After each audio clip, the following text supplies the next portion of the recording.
그래서 제가 한 학과를 뚫었는데 그 학과가 뭔지는 지금 밝히지 못하고 나중에 그 친구가 만약에 합격이 되면 제가 영상으로 찍어서 올리도록 할게요.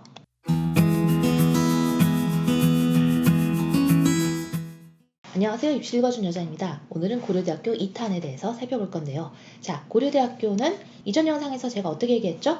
학교 추천 전형이 2개였는데 이제 하나의 학교 추천 전형이 운영될 것이고, 여기 있는 일반 전형 학업 우수형은 전년도에 학교 추천 2 전형과 유사하게 운영되지만 학교 추천 더 이상 받지 않아도 되기 때문에 이제 많은 학생들이 더 지원하게 돼서 경쟁률이 올라갈 것으로 예상된다는 점. 또한 여기는 일반 전형의 계열 적합형의 경우는 기존의 일반 전형의 방식대로 진행은 되지만 모집 인원이 굉장히 줄어들게 돼서 이제 내신이 예전에는 2등급대 학생도 고려대 일반 전형을 많이 지원했었는데 이제는 1.9 정도를 마지노선을 생각하고 보수적으로 입시를 했으면 좋겠다. 여기까지가 이전 영상의 내용이었죠. 자, 그러면 오늘 영상은 이제 각각의 전형이 앞으로 어떻게 진행되는지를 한 번 더 살펴보도록 하겠습니다. 자, 보시면 교과의 학교 추천 전형과 그 다음에 일반 전형의 학업 우수형은 상기 전형 중 한 개만 지원이 가능하다라는 좀 독특한 구조를 갖게 됐어요. 예전에는 학교 추천 1, 학교 추천 2, 일반 전형 이 3개 중에 하나만 고를 수 있었고 다음에 특기자 전형을 선택적으로 고를 수 있는 구조였는데요. 이번에는 완전히 바뀌게 된 거죠. 좀 의아한 건 학교 추천과 일반 전형을 한 개만 지원하게 한다는 것이 좀 이해가 좀 저는 안 된다는 거예요. 2개는 굉장히 다른 구조를 갖고 있는 것이 맞는데 이번에 입시를 좀 바꾸면서 좀 과하게 자른 것이 아닌가 하는 생각이 좀 듭니다. 참고로 여기 있는 교과 학교 추천 전형은 특성화고와 해외고, 검정고시는 지원할 수 없어요.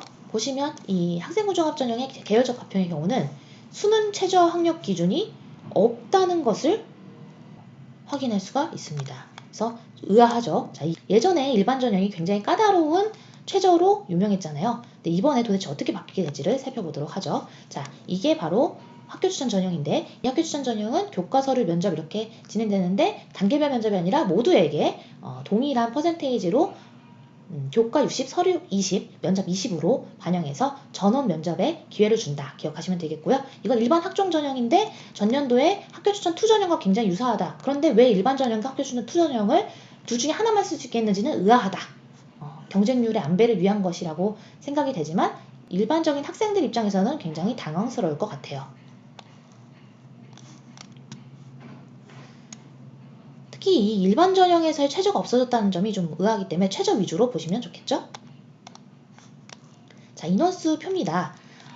보시면 정말 이번에 입시가 2018년, 2019년, 2020년까지는 고려대의 입시 요강이 거의 비슷했고 인원수 이 학교 추천 1, 2, 그 다음에 일반 전형 이렇게 굉장히 비슷한 구조를 갖고 있었는데 이번에 완전히 다 트렌드가 바뀌어버렸어요. 게다가 이 전형에서 최저를 안 본다고 하니 그것도 굉장히 지금 충격이고요. 자, 꼼꼼히 살펴봐야겠죠?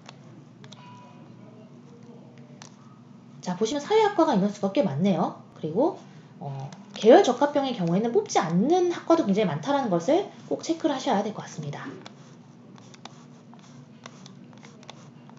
그러니까 제가 보기엔 이 계열 적합형은 조금 특기자 전형의 성격을 그대로 가지고 이쪽으로 옮겨왔어요. 그리고 일반 전형은 사실상 저는 없어진 것에 가깝고 이건 예전에 융합인재 전형과 굉장히 유사한 구조다. 융합인재 전형은 약간 특기자 전형의 구조를 갖고 있었거든요. 그래서 예전에는 특기자 전형에서 외고, 자사고 위주로만 선발하고 이과의 경우는 과고 위주로만 선발했다면 이번에는 계열 적합형이라는 걸 만들어서 이 외고생들을 위해서 특기자 전형을 영어나 독어, 불어 이런 쪽을 남겨놓고 또 이제 과학인재 전형이 좀 대응하는 그런 특기자 전형도 분명 아래 내려보면 있을 겁니다. 자, 보시면 특기자 전형에서 영어교육과 체능교육과가 이렇게 인원수가 있다는 게 확인이 되고요. 항상 이제 핫하고 인기 있는 사이버 국방학과는 아예 그냥 특기자 전형으로 가로치고 18명 이렇게 들어가 있어요. 이런 것들은 이제 알아두면 좋은데 여러분들 건축학과는 5년 과정인 거 이제 다 아시죠? 그리고 아직 이제 요거는 좀 변동은 가능하다라고 되어 있는데 사실 크게 달라지진 않습니다.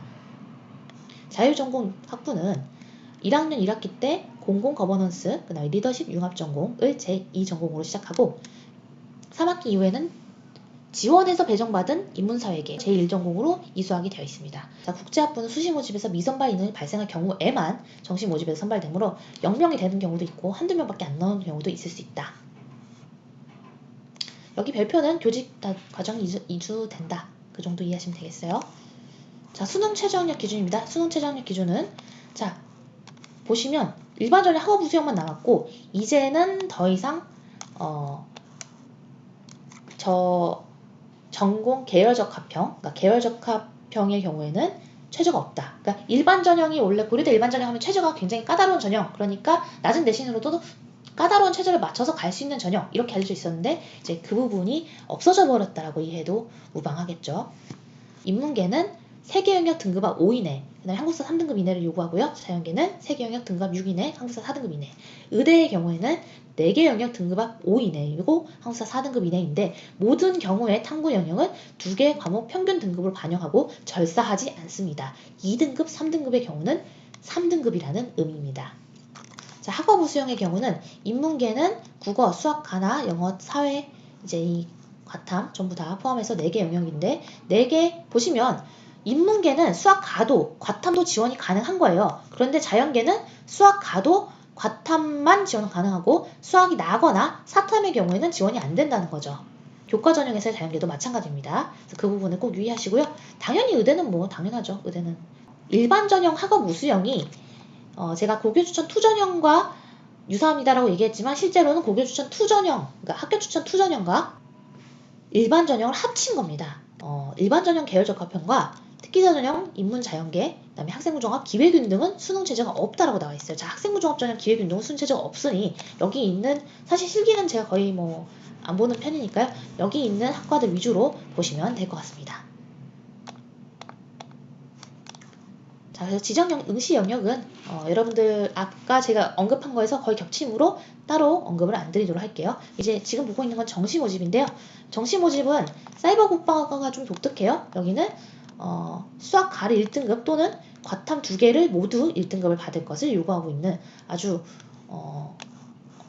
독특한 학과입니다. 자, 정시에서만 해당되는 사항이고 수시에서는 해당되지 않는 사항이니까 체크하시고요. 자, 이거 너무 신기해요. 동점자는 모두 선발이래요. 근데 이제 교과가 이렇게 들어가면요 동점자가 나올 확률이 아주 낮습니다. 그래서 아마 이렇게 자신 있게 얘기한 것 같아요. 좋죠. 동점자 모두 선발이면. 자, 교과 반영 비율 중요해요. 자, 1학년, 2학년, 3학년인데 여러분들이 기억을 해야 될 건 뭐다? 2배수의 원칙. 2배수의 원칙이 뭐예요? 1학년 1학기, 2학기가 20%, 즉 1학년에 한 학기별로 10%의 비중을 갖는 것이고요. 2학년 1학기, 2학기가 각각 20%씩 해서 40%. 그리고 3학년 1학기가 40%입니다. 그래서 각 학년이 올라갈 때마다 한 학기의 반영 비중이 2배씩 올라간다는 게 2배수의 원칙. 네, 그 다음에 학업 우수형에 대해서 살펴보겠습니다. 자, 일반 전형이 더 이상 낮은 학생들을 뽑아주지 않을 거야. 그리고 까다로운 최저는 그대로 가져갈 거야. 이런 구조라고 생각하시면 되겠고요. 그러니까 최저는 예전보다 조금 더 수월해졌어요. 뭐보다? 자, 고려대 일반 전형은 최저가 4합6, 4합7이었죠. 그리고 학교 추천 투전형은 4가 아니고 3합5, 3합6이었어요. 그런데 이 두 전형을 합치면서 이 두 개의 중간 정도 난이도로 최저를 수정했어요. 그리고 이때는 학교 추천 전형은 1.5에서 1.6 정도, 그다음 일반 전형은 평균적으로 한 2.3 정도가 나오는데요. 2.3 정도가 갈 수 있었던 일반 전형이 이제는 1.9 정도로 이 두 개의 평균치로 생각을 해야 될 거다. 그리고 두 개를 합쳤을 때의 인원수는 이 두 개가 원래는 2,300명 정도잖아요. 인원수를 거의 반토막으로 내버리고 그 다음에 이 두 개의 최저의 난이도도 중간치로 맞췄다는 거죠. 그럼 어떻게 되겠어요? 더 많은 학생들이 지원하고 경쟁률도 올라가겠죠. 고려대는 올해 입시를 정말 많이 바꿨는데 사실 고민을 많이 하고 바꿨을 거라고 생각이 들고 최대한 정시로 인원수를 많이 빼주기 위해서 이렇게 고민을 한 것이 아닌가. 또한 일반 전형에서 2등급대 학생들을 선발하기보다는 이 두 전형을 합쳐서 어쨌든 합격자 내신의 평균치를 1.9 이상으로 올리겠다라는 의지도 충분히 저는 이해가 됩니다. 무조건 올라갑니다. 의대는 어느 전형으로 쓰든지 간에 다 4, 5의 최저니까 기억하시고요. 자, 5배수 내에 선발을 해서 70, 30 하는 건 그러니까 2020년도 기준으로 학교 추천 투전형의 방식이었는데 그 방식을 그대로 가져오되 일반 전형과 학교 추천 투전형의 그 최저의 난이도를 중간 정도로 맞췄다. 그리고 4합으로 했다. 그리고 계열적 합형이라는 것이 새로 생기는데 이것은 제가 보기에는 약간 그 2012년도에 있었던 융합인재 전형과 굉장히 유사한 구조고 그런 애들을 선발하려고 한다. 최저가 없는 전형으로서 새로 생긴 전형이라고 이해하셔도 좋고 저의 기준으로는 이건 아마 2012년부터 2014년까지 존재했던 융합인재 전형과 굉장히 유사하게 입시를 할 것이다 라고 저는 예상을 하고 있어요. 자, 특기자 전형입니다. 특기자 전형은 인문계 모집 단위는 아예 그 외국어에서 확실하게 학업 성적이 우수할 것을 요구하고 있고요. 컴퓨터학과는 수학 및 과학과 그리고 소프트웨어 분야에서 학업 성적이 우수하고 재능과 열정이 있을 것을 요구하고 체육교육과는 다음과 같습니다. 이런 것을 할 수 있어야 돼요. 네, 디자인 조형학부도 해당 분야에서 학업 성적이 우수하고 재능과 열정이 있는 사람, 사이버공학부도 역시 일반에서는 뭔가 수학과학과 정보보안, 학업 성적 우수, 해킹 방어가 있어요. 이거를 많이 물어보더라고요. 도대체 해킹을 잘하는 애들이 얼마나 많은 거야? 재밌는 학과죠. 고른기회 전형. 자, 이번에 제가 준비시켜준 친구들이 한 명이 취업으로 뭐 기다리고 있다라고 연락 준 거 외에는 전부 다 합격이 됐었습니다. 이 기회균등 전형은 지금 37명밖에 선발 안 하는 걸로 되어 있는데 기회균등 고른기회이고요. 사실 이거 쪼개놔서 그렇지 다 합치면 되게 많아요. 농어촌 학생 있고 뭐 이런 식입니다. 농어촌을 좀 많이 뽑는 게 보이죠? 궁금하신 분들은 회사 카카오톡으로 문의 주시고요. 저희가 이번에 전화 회선을 단기적으로 폐지를 해나가고 있습니다. 그래서 전화로 안내가 나가는 경우에 통일적인 안내가 좀 어려워요. 상담원이 너무 여러 명이고 그 상담원들이 사실 저희 그 통계 분야 업무를 같이 도와주고 있는 친구들이기 때문에 전화 상담의 시간을 많이 뺏기기보다는 예약은 카톡으로 하셔서 체계적으로 그리고 통일적으로 안내를 받으시는 게 좋겠다 해서 전화를 이제 단기적으로 폐지해 나가고 있으니까요. 그런다고 해서 뭐 전화 회선을 없애거나 하긴 아마 힘들겠죠. 그래서 되도록이면 카톡으로 문의 주셔서 그 기록이 쭉 남아있는 것이 통일적인 처리를 받을 수 있는 방법이다. 이렇게 기억을 해주시면 감사하겠어요. 특성하고 재직자. 자, 일반 전형 정시 있는데요. 정시 이번에 고려대학교 많이 몰렸죠. 그래서 제가 한 학과를 뚫었는데 그 학과가 뭔지는 지금 밝히지 못하고 나중에 그 친구가 만약에 합격이 되면 제가 영상으로 찍어서 올리도록 할게요. 정시 컨설팅 끝나고 나니까 제가 이 페이지는 다시 보고 싶지 않네요. 정시 컨설팅 너무 피곤하고 힘든 일이었어요. 근데 요번에도 다 많은 학생들이 문 닫고 들어갈 수 있을 것 같아서 사실 문 닫고 들어가는 정시 컨설팅이 가장 좋은 거죠. 그런데 이제 기다리신 분들이 많이 불안하시니까 저도 좀 마음이 아파요. 계속 여러 번 고지를 드려야 되는데 계속 그러기 힘들어요. 자, 이거 문 닫고 들어가는 겁니다. 기다리면 되게 힘들 거예요. 막상 자기 입장이 되면 예비 번호가 너무너무 살떨리는 거죠. 그 마음이 너무 이해가 가요. 다음에 요번에 만약에 정시 컨설팅을 또 하게 된다면 더 보수적으로 할까 봐요. 확실한 예비 번호 이렇게.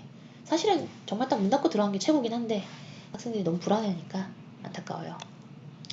네, 이렇게 고려대학교에 대해서 영상을 쭉 찍어봤습니다. 자, 이 내용은 고려대학교 2021학년도 시행계획이고요. 예비 고3 학생들에게 굉장히 유용할 거라고 생각이 들어요. 그리고 상위권으로서 수시를 준비한 예비 고3 학생들은 이번에 고려대 입시가 굉장히 녹록지 않게 변한 데다가 어떤 의도를 갖고 이렇게 변했는지를 이해하고 원서 접수할 때까지 잘 분석해서 원서 접수하시면 좋을 것 같습니다. 전략 컨설팅 문의를 원하시면은 제가 이제 이 글에 링크를 달아놓을 테니까 링크를 타고 들어오셔서 저희 쪽에 전략 컨설팅 문의를 해주시면 될 것 같아요. 그러면 우리는 다음 영상에서 만나요. 안녕!